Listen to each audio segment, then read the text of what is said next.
Banning the sale of zombie knives is a positive step, but schools need to intervene earlier to help tackle the UK's knife crime crisis, says Idris Elba.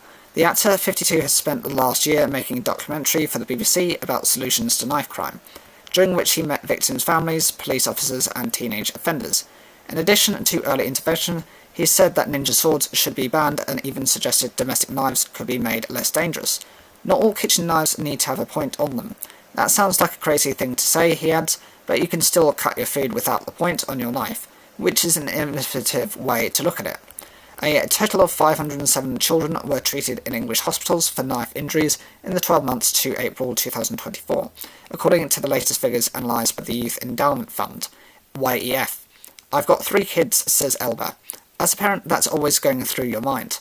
In the documentary called Idris Elba, Our Knife Crime Crisis, the Hollywood star meets a 17-year-old boy at Feltham Young Offender Institution who first began carrying a blade when he was 13. He grew up in a violent home and had been badly bullied at school for having dandruff. I looked around and saw that the only people who aren't getting bullied are the people who are this certain way, the teenager tells Elba, so I felt the need to become that person. Asked by Elba how that made him feel, the boy says, when I had a knife I felt like I could do anything, like I was a god, nobody could touch me. It makes you the bad man in the situation, then a push comes to shove and you end up using it. He stabbed someone and was a couple of months into his sentence for grievous bodily harm when Elba met him. The figures from the YEF, a charity that uses government funding to help prevent children becoming involved in violence, show that knife crime remains a persistent problem for young people. Elba says that while the ban on zombie knives implemented last September was a massive step in the right direction, the country is still in a crisis. Prime Minister Sir Keir Starmer said last week, following the sentencing of the teenager who murdered 3 young girls in Southport, that the government would bring in tougher checks for people trying to buy knives online. Elba believes more attention needs to be paid to children in their pre- and early teens, with disciplinary action like school exclusions used as an opportunity to intervene in a young person's life.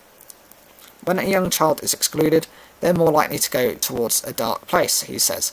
But as there are indicators of hope, there are intervention schemes that are really working, and no one really knows about it. Jaden, 16, is a beneficiary. He started carrying a knife when he was 12, after a group of 20 boys started on him in a park in Coventry. One swung an axe at him. Ever since then, I didn't step outside without a knife, he tells the documentary. You're going to be scared after that, aren't you? You're going to want to protect yourself some way, and that was the only way I could think of.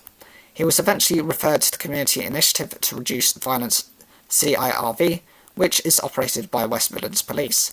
They identify teenagers who might commit or become a victim of crime and intervene before a stabbing takes place.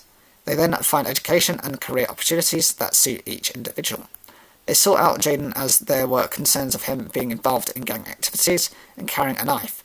He had been excluded from school several times and kicked out of his family home. He was diagnosed with autism and ADHD. Through CIRV, Jaden joined a football academy and now aspires to be a coach. He has stopped carrying a knife, but says the dangers remain. It is still quite normal where I'm from to see someone carrying a blade on them, he says. I nearly got 2 pulled out on me last week. He paid tribute to PC Laura Cuthbertson, who has mentored him as part of CIRV, though the funding for the scheme runs out in 6 months. According to the Ministry of Justice, inmates with the highest rate of reoffending are aged between 10 and 17. The scheme costs £1,500 per child each year, and Elba wants more funding for initiatives like this, that intervene in a child's life before they commit a crime. There needs to be a very radical look at where we spend our money, he says. How we spend our money, what are the effective solutions versus the ones that we're wasting a lot of money on that aren't effective. Jaden tells Elba when he first joined the CIRV, he had no confidence in himself and was scared. I value life a lot more now, he says. There's some beauty in the world for me that wasn't there before. Diana Johnson, Minister for Policing, Fire and Crime Prevention, says the government has already banned zombie knives and it was progressing with a ban on ninja swords. In the longer term, we need to ensure that the right prevention systems are in place to stop crime in its tracks.